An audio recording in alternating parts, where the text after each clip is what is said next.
Hey everybody, it's Ron from Pick Dawgz, and this is Ron's Rundown. We're going to go over the MLB games scheduled for Wednesday, July 9th, 2025. If you like this video, make sure to hit that thumbs up button and subscribe. Put your baseball picks in the comment section below. And if you're looking for my best bets, including my daily rundown best bet in Major League Baseball, you can find those at the Experts tab at pickdawgz.com. There's also a link in the description. Alrighty, here we go. Here are the games for Wednesday, Major League Baseball. First up, we've got the Tampa Bay Rays and the Detroit Tigers. We've got Zach Littell and Reese Olson as the starters. Now, Zach Littell's given up a lot of home runs this season, but he's been pitching really well overall this year and as of late, giving up just 3 runs combined his last 3 starts and just 2 home runs in those 3 starts as well. He's pitching at Comerica, a pitcher-friendly ballpark. I know the Tigers have been great against right-handed pitching in the last month, but so have the Tampa Bay Rays. And for Reese Olson, he made his, he made his return from injury in his last game against the Guardians. He wasn't the sharpest in that game. He also didn't pitch deep into the ball game. Just 4 1/3 innings, 6 base hits given up, a walk as well. Just the 1 run, but a home run, only 3 strikeouts. I think the Rays can get to Olson. I think Littell's going to go 6 decent innings, 6 quality innings. I think the Rays win this game on the road. So give me Tampa Bay on the money line. Next up, the Los Angeles Dodgers taking on the Milwaukee Brewers. We've got Tyler Glasnow and Jose Quintana as the starters. Another starting pitcher making a return from injury, his first start for Glasnow since April. I think he's going to fare okay. I think this is still a pretty tough Brewers lineup for strikeout-dependent starters because they do a good job at working pitch counts. Like we saw against Yoshinobu Yamamoto in the first game of this series, Milwaukee got to him right away. I think that Glasnow is also, though, not going to pitch too deep into this ball game, and I don't think Quintana is going to be that great on the other side. So while I think Milwaukee could find a few early runs on Glasnow, I think the Dodgers match him early on against Quintana, who has been regressing a bit after his red-hot start to the season. And this is a Dodgers team that's hit lefties very well overall in 2025 and in the last 30 days. So I look for a close game early. I think the Dodgers pull away late. I'm going to go with the Dodgers on the money line on the road. Next up, we've got the Blue Jays and the White Sox. We've got Eric Lauer and Adrian Hauser as the starters. Now, I've got to admit, I did not see this type of season from Adrian Hauser. I know it's still pretty early on in his season, not the largest sample size, but still, through 50 2/3 innings, he's got a 1.6 ERA, a .47 ERA at home this season, a 3-0 record to go with it. The White Sox, the lowly White Sox, have won 4 of his last 5 games, including 3 straight. And one of those games was against these Toronto Blue Jays, who have been arguably the hottest team in baseball in the last month. They still found a way to win a game, the White Sox, over Toronto on June 22nd when Hauser went 6 1/3 of 2-run baseball in a 4-2 win. I think the White Sox have proven to be more competitive against lefties this year. Hauser's doing a great job at limiting sharp contact and keeping the ball on the ground. I'm not so sure he's going to be able to pitch like this the rest of the season, but right now, so far, so good. And I think at this price, I'm going to take a shot with Chicago plus the 1.5 runs on the money line. Next up, we've got the Phillies and the Giants. We got Jesus Luzardo and Justin Verlander as the starters. We've faded Verlander a lot recently, and we've done well in those games. The Giants have lost his last 4 games. Verlander's 0-6 on the season with an ERA just below 5. The underlying numbers are also not great, and we saw in his last game against the A's, 11-2 final score. He gave up 6 runs in 3 innings of work. So I got to roll with the Phillies in this one. I know Luzardo's definitely not having as good of a run the last 10 starts or so as he did in the first 10 games of the season, but I still think he's a good enough option against the Giants offense I just still don't really trust, and I'm going to roll with the Phillies in this one on the money line on the road. Next up, we've got the New York Mets and the Baltimore Orioles. We've got David Peterson and Tomoyuki Sugano as the starters.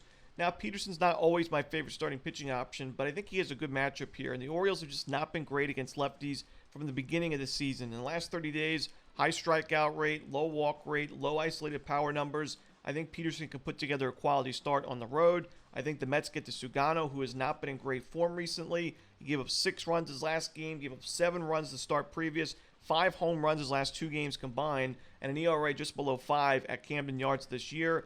I'm going to roll the Mets in this one on the money line and run line on the road. Next up, we've got the Mariners and the Yankees. We've got Logan Evans for Seattle, but no official starter right now for New York. Not my favorite game on the board, especially with the lack of information from the Yankees, but this is still a Yankees lineup that I'm not giving up on. They've still got great numbers against right-handed pitching overall this year. I think Logan Evans regresses as the season goes along. I don't love the fact that he's not really missing a lot of bats this year. So far, so good, but I think the Yankees can get to him. I think the Yankees win this game, but like I said, not a game I'm rushing to the window for. Next up, we've got the Rockies and the Red Sox. We've got Lucas Giolito and Antonio Senzatella as the starters. Now, Lucas Giolito in his first few starts of the season was really struggling, especially at Fenway Park. But now you look at his last 5 games overall. The Red Sox have won 4 of his last 5 games.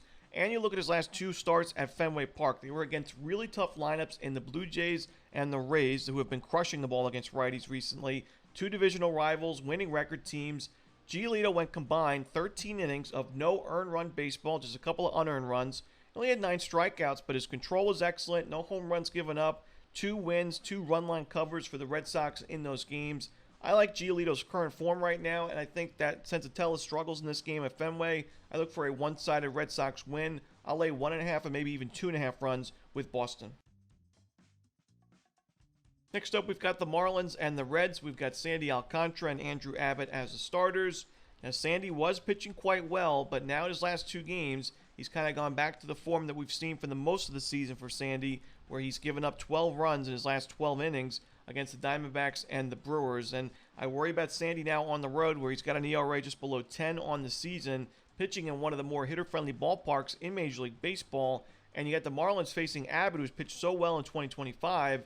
Now, his last game gave up 4 runs in 3 1/3, but there still was a Cincinnati Reds victory. They've won 4 of his last 5 games, and that was against the Phillies. Now you're facing the Marlins. Have not been great against lefties. I'm going to roll the Reds in this one on the money line at Great American. Next up, we've got the Cubs and the Twins. We've got Cade Horton and David Festa as the starters. 2 starting pitchers that have been very inconsistent so far in 2025. I think one or really even both of these starting pitchers could be in trouble early in this game. We know the Cubs have one of the best lineups in baseball, but even the Twins, despite their struggles, they still have a pretty powerful lineup against right-handed pitching. So I think both of these offenses show up early in this game. And I think we go over the first 5 inning total. Like I said, I could see just one of these starting pitchers unraveling in one specific inning and getting us over the first 5 total themselves. But I honestly just think it's going to be a competitive, higher-scoring game early on. I think it kind of tightens up towards the end of the game where both bullpens enter. I think the Twins have one of the best bullpens in baseball. I think Chicago can compete there. So I think most of the runs are going to be scored early. I'll go with the first 5 over. Next up, we've got the Pittsburgh Pirates and the Kansas City Royals. We've got Bailey Falter and Chris Bubich, pair of lefties on the mound in this one.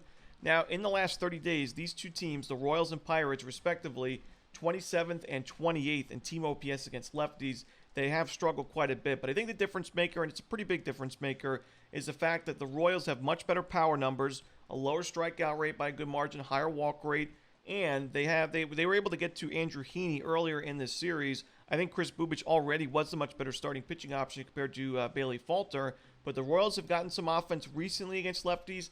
And I also think that Bailey Falter, it does have some regression concerns going forward. You look at the underlying numbers, not necessarily the strongest. So while he's had a good season overall so far, I wouldn't count on it in the second half of the year. I think Bubich is going to continue to pitch pretty well, though, in 2025. So for all those reasons, I'm on the Royals in this one on the money line and run line. Next up, we've got the Nationals and the Cardinals. We got Mackenzie Gore and Andre Pallante as the starters. We talked about Palante's matchup on Tuesday where he was originally supposed to go. The Cardinals moved him to Wednesday. He keeps the ball on the ground. The Nationals have the highest ground ball rate in Major League Baseball. Palante's got great numbers against the current Nationals lineup, and he's in great form overall recently with a great ground ball to fly ball ratio in his most recent game. So I think Pallante pitches well. I think Mackenzie Gore pitches well. The Cardinals have not been anything special against lefties in recent games in the last 30 days. So give me the under in Nationals-Cardinals. Next up, the Cleveland Guardians and the Houston Astros. We've got Brandon Walter and Slade Cecconi as your starters. I've talked about how I think the Guardians have the worst lineup in baseball against left-handed pitching in 2025. While Brandon Walter may not be my favorite option, I got to say he's pitched really well at home this season through his first 12 2/3. Very small sample size. 14 strikeouts, though. His last home game was against a very tough Cubs lineup. 6 innings, 1 run, 5 strikeouts, and a 7-4 Astros win. If he does something like that here, it should be more than enough for a win and a run line cover for the Houston Astros. Next up, we've got the Rangers and the Angels. Kumar Rocker and Kyle Hendricks are your starters. Now, I know Rocker's got the steeper ERA on the season by about a run, but I think right now he's in better form compared to Hendricks. Even though Hendricks has been okay recently, I just really like what I'm seeing from Rocker. I think he's been a lot more competitive on the mound. I think there's still a lot of upside to his game. He's got good strikeout stuff. I like Rocker's chances to put together a solid outing here, and I think he gets the run support. I'm going to go with the Rangers on the money line in this one. Next up, we've got the Arizona Diamondbacks taking on the San Diego Padres. We got Brandon Pfaadt and Dylan Cease as the starters. Now, we've faded Brandon Pfaadt quite a bit this year, as his expected numbers have been some of the worst in Major League Baseball, and now his ERA is at 5.42 on the year, above 6.5 on the road. So you would think maybe not a great idea to back him in this spot either, but I will say, in his last couple of games, Pfaadt's been able to, his last 3 games, 7+ strikeouts in all 3 of those starts. I know they weren't Diamondbacks wins. They weren't necessarily the best outings for Pfaadt either. But I do think that there is a path for Pfaadt getting better on the mound. He at one point was one of the bigger pitching prospects in Major League Baseball. So the talent is there, but he's just got to be able to limit the sharp contact and do a little bit better with the control going forward. I think he's done that recently. Didn't give up a home run his last 2 games. Just 3 walks combined those last 2 with 15 strikeouts. I don't think Dylan Cease is pitching that well this year. He's got a 4.62 ERA. He has been a lot better at Petco Park, but this is a very tough Diamondbacks lineup. I think Arizona has the much better lineup in this series, especially against right-handed pitching. So while Arizona lacks in the pitching department and the bullpen, I think that they have enough of a lineup advantage to make this play worth it at this kind of price. I'm going to take a shot here with Arizona on the money line. I think Brandon Pfaadt has a decent outing in this one. Next up, we've got the Braves and the Athletics. We got Bryce Elder and Mitch Spence as the starters. I've mentioned many times over the years, I don't think Elder is a viable starting pitching option at the Major League level. He's 2-6 with a 5.92 ERA on the year. He's given up 13 earned runs and 5 home runs his last 7 innings of work. 13-0 and 5-1 losses for the Braves in those games. They've lost 4 of his last 5 games overall. Now at a hitter-friendly ballpark, I just can't get there with Atlanta or Elder.